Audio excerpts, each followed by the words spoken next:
6 ways paano dumami ang milk supply. So sa question ni Mami, mahina supply ng milk ko mi. Kaya nahihirapan ako magpadede kay baby. At umiiyak siya kapag onti lang nadedede. Kaya nagpo-formula pa din ako. Mag-share ako sa iyo, Mami, kung paano paramihin ang iyong milk supply. Sana makatulong ang video na to. Number 1 technique talaga dyan, mga Mami. Ang ating milk production kasi is by demand yan. So, the more na nagde-demand si baby ng milk, the more magpo-produce yung ating katawan ng breast milk. It is a law of supply and demand talaga. Kaya nga, ang laging advice sa atin talaga ng mga doktor is magpasuso ka often times. Magpasuso ka ng madalas.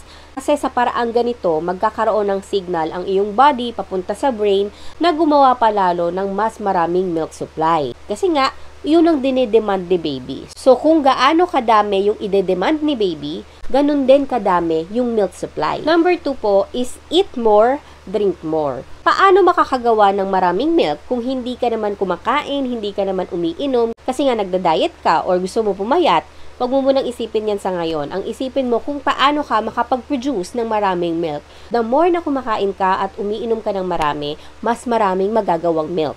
Alam niyo, sa experience ko, very effective talaga yung paghigop ng sabaw. Lalo na kung lalagyan mo to ng malunggay. Hindi ko alam kung anong power ng malunggay, pero napapalakas niya talaga yung milk production. Kaya nga, meron na naiimbento ngayon ng mga malunggay capsule para if ever hindi niyo gusto yung lasa ng mga malunggay soup, or mismong malunggay leaves, pwede kayo mag-take ng mga malunggay capsule. Kung sakaring nahihirapan mag-latch, or sumuso si baby, or hindi siya komportable sa iyong nipple, or may problema ang iyong nipple, pwede kang sumubok ng breast pump. Kasi nga, diba, by demand ang production ng milk. So, kung ganoon, every 2 hours ka rin magpapump, kahit 15 minutes kang magpump.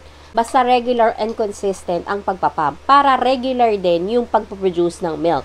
Next is hydrate. Before and after kang magpasuso, kailangan uminom ka ng tubig. Kailangan hindi ka natutuyo or nagiging dehydrated para mas marami ang maproduce na gatas. Lastly po is relax lang. Kasi according sa studies, sa psychophysical aspect, kapag meron kang negative emotions, like stress ka, or anxious ka sa mga nakapalibot sa'yo, nakapaligid sa'yo, hirap din talagang lumabas ang gatas. Kaya ina-advise din nila na mag-relax ka din.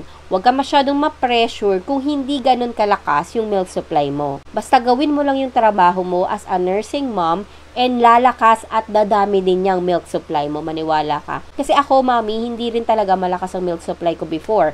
Pero tsinaga ko lang, ginawa ko yung dapat gawin. Ayon, awa ng Diyos, 3 years kaming breastfeeding ni baby. Tsatsagain mo lang din talaga, Mami, and sakripisyo din talaga ang pagpapa-breastfeed. Kung gusto mong i-push, go. Kailangan meron kang dedication. Hindi ka basta-basta susuko. So yun, Mami, I hope na-inspire kita at marami kang natutunan dito sa video na to. And somehow, soon, dumami na rin yung milk supply mo para hindi mo na kailangan mag-formula milk at syempre makatipid-tipid din, diba? So that's it. Thank you for watching. Bye!